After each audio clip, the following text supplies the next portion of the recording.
everybody, and welcome to Film Files. This is Josh, and I'm Emmett. We're glad you're here. We're going to kick off this episode by launching straight into Star Wars: The Force Awakens. Hi. That's my delayed response. Go ahead. Anyway, this is episode 7. Thanks for joining us.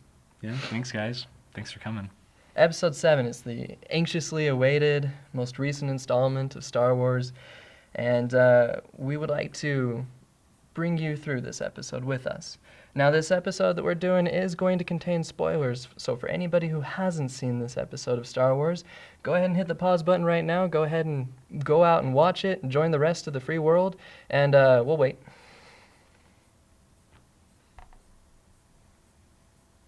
Okay, they're gone. Han Solo dies. Just what? Wow, we're kicking out the spoilers quick. Has Aaron seen it?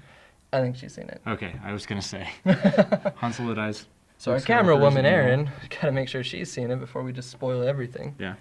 Han Solo dies. Luke Skywalker has 0 talking lines in it. 0 lines in it. And probably got paid more than Darth Maul. Probably. Just saying.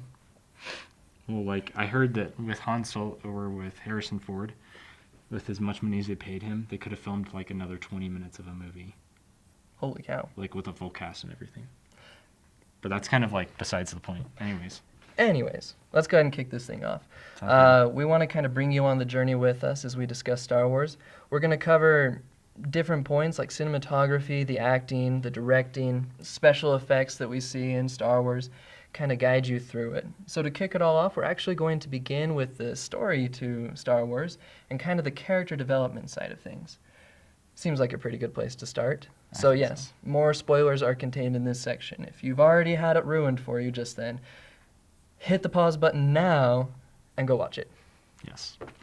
All right. And sorry if I did spoil it for you, but not really because we warned you. So we did warn you. Yeah, we did. Okay. So starting out, our first thing to talk about is kind of like we were talking about earlier. Like in the first 10 minutes, we get introduced to a lot of characters. We've got a new Sith Lord. We've got a female protagonist, a stormtrooper that's like... a rebellious stormtrooper. Yeah, breaks the mold of stormtroopers. We've got once Resistance. Again, the best star pilot in the galaxy. Yes, that seems to be a recurring theme. Not a Jedi this time. They're mixing it up. No. But yeah, so anyways, let's talk about Poe first, because he's kind of like the first guy that we see. He's like this, like you said, he's kind of this Resistance pilot that's apparently like the best in the galaxy, and it's pretty cool. They have this one shot later in the film where I counted, and he like takes out 18 TIE fighters all in one fell swoop. And it's like, okay. And stormtroopers actually as well. So there are 2 things about Poe that I really like that actually have nothing to do with him. It's just built around the best star pilot in the galaxy. Mm-hmm. The very first thing that we do see within like the first 10 minutes of this show is actually the redemption of the TIE fighter. Now, I love the TIE fighter, but You're talking about the escape scene from the... Yes. Yes. Okay. Escaping from the Star Destroyer at the very beginning when Finn busts Poe out of there. So, TIE fighters, I've always loved them. Episodes 4, 5, and 6, they're great, they're awesome, but they're also the prop that's used through the whole thing to show when we need somebody to die or just, knock them off. They're the disposable characters, if you will. Yeah, anybody from really the Empire has been kind of just disposable at any point. But in episode 7, we actually see the redemption. One of the first things we see is the redemption of the TIE fighter. And it comes when Finn and Poe, they bust out of there, right? And the real reason Finn busts him out is because he needs a pilot. Otherwise, he'd hightail it himself, right? Mm-hmm. So they hop into a TIE fighter and steal it and launch themselves out of there. Now, when they do it, there's just one line where Poe says, "Whoa, this thing really moves." And you can see it, like the visual effect of it, the thing accelerates like there's no tomorrow. And all of a sudden, the best star pilot in the galaxy gains this appreciation for the TIE fighter. Mm-hmm. Really cool moment. Really cool moment for me, just because the sound of the TIE fighter, just nothing's more terrifying than that. I know. I can't even do it right now. Oh, man. But anyways, yeah. I think that's an interesting point. Like, we're seeing all these different things and gaining an appreciation for things that we haven't known before. So, like, moving on to Finn, I think, like we talk about, he is essentially breaking the mold of stormtroopers. We've always wondered what these personalities are underneath the helmet, and like we get to see it for the first time. And I thought another and this can come into play later, but I thought, it's cool kind of when his friend, like, on Jakku has the, like, blood stain over his helmet, like, the red against the white just kind of, like, contrasts really well. And I don't know, like, I really like getting to know a stormtrooper because we've gotten to know the clone troopers in the first, like, the prequel trilogy. Like, we got to understand who they are and kind of in the Clone Wars series. But to, like, understand after all of that, like, who are these no-name people that can get force persuaded and whatnot. Right, it was a unique perspective. Yeah, I kind of liked it was really it. nice. I mean, you still have the stormtroopers that are just robots and machines going this way and that. Right. Now, there also comes to it that not all stormtroopers are clones. Right. Yeah, I think my theory is, or at least as far as I know, like, I'm pretty sure. Oh no! Wait, no! I take that back. Yeah, because General, what is his name? Hux. He talks about using clones, or is it Snoke that talks about using clones with him? We'll go ahead and cut this out so that people don't know that you know nothing about Star Wars. But it's No, it's fine. what is it? I shouldn't say that. You know more than I do. It is Supreme Leader Snoke talks to General Hux. Isn't It's not Snoke. It's Kylo Ren discussing it with General Hux, where Kylo Ren makes a comment. Maybe you should have gone with clones. Oh yeah, that's right. And Hux is defending them, saying, "My troops are the very best. They're stolen from the time they're children and raised up to do this one thing." And then he's like, "Well, one of your men just." I can't remember what his He's line like, is. "Well, apparently your men are really good at committing treason." Yeah, that's what it is.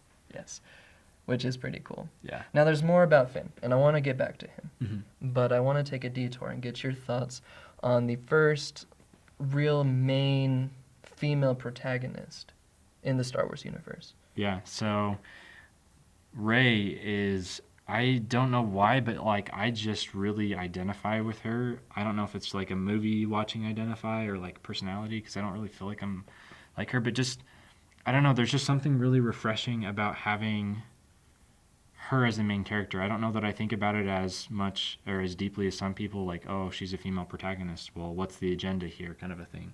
And I feel like they do a really good job of not making it so intense if there is an agenda, because I'm sure that there is some kind of agenda there, but it's not intense. I mean, it's kind of like when Princess Leia was in the series. She's not like overbearing, but you can tell that like she wants to be recognized as a woman who can do things.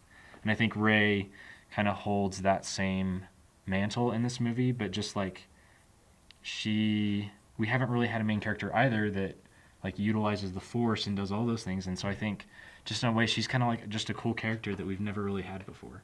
Yeah, it's really neat. And like you said, I don't think it was overbearing. There wasn't any real message in it. It was just awesome. Yeah. I'm okay with saying it's just awesome. Yeah.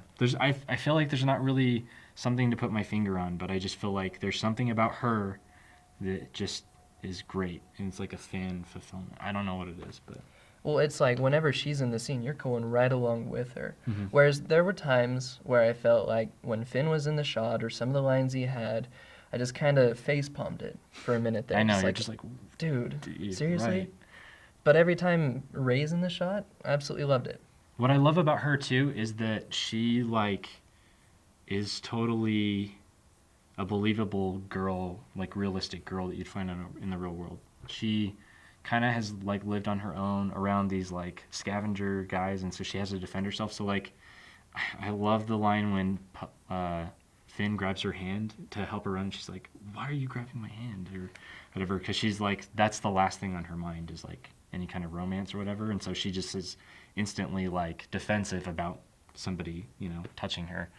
But I thought that at the same time she's really sensitive, and like when they're at Maz's cantina like area, like when she begs him not to go and she's like, "Please don't go," and then at the end, like when he's being taken care of and by the nurse or whatever, and she like kisses him on the forehead. I don't necessarily think that as romantic as much as it is just like affection, and she just cares about him. And I think that sensitive side of women, I feel like we live in a world, and I might, people might hate me for saying this, but I feel like we live in a world where we're getting away from like women can be sensitive and nurturing, and I really like that. But you can also be like, someone that people look up to and still be that way, if that makes sense. And it's just like, You know, you take characters like Katniss. Katniss wouldn't be who she is if she didn't care about Prim. Like, you take away that nurturing side of her, because she was basically Prim's mom. Like, I know we're getting on a tangent, but Katniss from the Hunger Games. yes, Which is amazing, by the way. yes, it is. And Jennifer Lawrence is an amazing actress. But anyways, like, you take that away, and that gets rid of the, like, she is not anybody without that sensitivity. And so I think, in a way, we need films that display female protagonists or strong female characters that do still have some kind of sensitivity and nurturing side to them. I mean, I'm not going to get into it too much, but it's like, it's Rey has a very real sense about her. Like there's something real about her that you just cling to. Yeah. And it's a neat combination of she can take care of herself. She can be on her own and is on her own since a very young age is what it appears. And yeah, it takes care of herself, but is still, I mean, what's the word? Feminine? Yeah, I think that effeminate, yeah. Effeminate and just very not hardcore one way or another. She's very balanced, a very balanced character. Yeah, I think that makes a lot of sense. So I guess who haven't we talked about? We haven't talked about Kylo Ren. He's an interesting character. I thought it was really interesting. I'm not sure that I've seen Adam Driver in a lot of films, but I felt like his character was very menacing. And then, in my opinion, the moment he takes the helmet off, he's not menacing anymore until he like gets in Rey's face or gets in somebody's face. But I don't know. You kind of have a different opinion, I feel like. I do. I have a slightly different opinion on this. Well, okay, so the first time I watched Star Wars, which of course was opening night at 7 o'clock, which is awesome. The first time we see Kylo Ren's face, when he drops that helmet and takes it off, you're just like, okay, British Team Beat cover boy. It's like, this guy is no longer menacing. I mean, we watched this guy catch lasers with his hand Yeah, or no stop joke. them right there, which, by the way, new Sith or new Jedi technique. Darth Vader only was ever able to, I guess, have his hand get shot up and nothing happened. Right. This guy can stop laser blasts from actually going through the air. That's cool. This guy is Nuts. amazing. So nuts. We know that he's got a temper. We know that he has basically all the rage you would imagine in a Sith. Yeah. But then he takes off his helmet, and you can't help but think, this is the guy?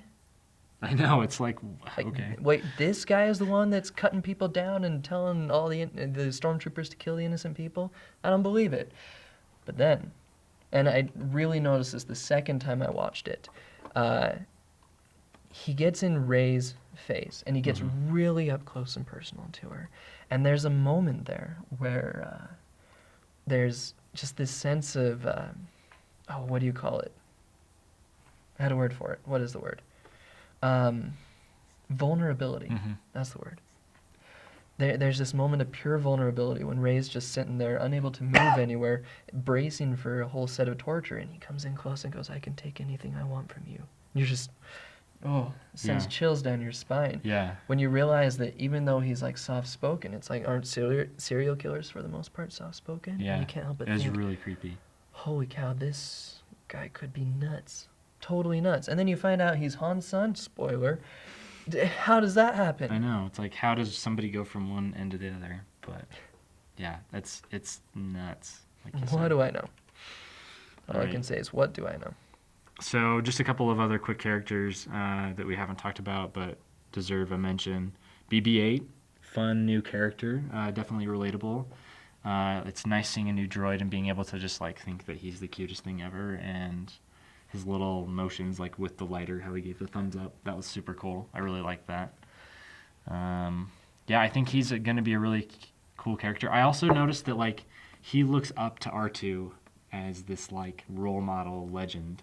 And he's like always trying to, nudge him into activity out of his low power mode. And it's just like, I love that he just like looks up to another droid. Well, he is kind of short. Yeah. He does look up to everybody. Yeah, that's true. That's Yes. true. But When I first saw the trailers for it and saw BB-8 just kind of rolling through the sand, I couldn't help but feel like, oh no, here we go again. yeah, But I was surprised. I was pleasantly surprised that BB-8 was not a disappointment. He's kind of cool. And we watched some of the behind the scenes stuff and everything. Wasn't always CG. It wasn't always just computer animated, No. which was very refreshing. There were like, if I remember correctly, there were like 9 or 10 different versions of him, including, so there were puppeteered versions, there were RC control versions, there were, I think 1 or 2 digital versions. So like, they did a really good job. And Daisy Ridley, who plays Rey, she was like, anybody who sees BB-8 will just absolutely fall in love with him. That's essentially what she said. And it was just like, it's so true. Like, he is this great character in the movie. And it's so reminiscent of R2. Like, he's not this underspoken hero of everything and doesn't always save the day like R2 did, but he's like this integral part of what's going on, I think. So there's that element of R2, like in episode 5, when Luke the whole time is like, no, R2, and just kind of going on with that sort of droning voice, just like, oh, come on, dude. And it's in a playful way. It's in a friendly way. Right. BB-8 was kind of a different character, where BB-8's having like real heart-to-heart conversations with Rey, which once again makes you feel closer to Rey, and actually makes you just totally fall in love with BB-8. And I think she was right that way, and I think that's how the actress who plays Rey actually carried it out. Yeah. Like making you want to fall in love with him, sort of thing. Yeah. I'm gonna mention a couple things here, Okay, go for and it. I don't think I'm gonna be very controversial. Okay. But BB-8 was not annoying. R2-D2 not annoying. No. C-3PO, when I watched the old series again, preparing for episode 7, bugged the heck out of me. Really? Oh my gosh, it I was can just see that. unbearable for a few moments there whenever he was showing up in the scene. In episodes 1, 2, and 3, I couldn't stand C-3PO again. I just couldn't do it. And I was a little worried coming into this film. I mean, we've already suffered through Jar Jar Binks. C-3PO was just barely bearable. Then we come into this, and your favorite droid of all time, R2-D2, is like non-existent. He doesn't show up until the very end of the movie. And you're just like dying this whole time going, why doesn't, R2-D2 fly with the best star pilot in the galaxy? Right. We need that.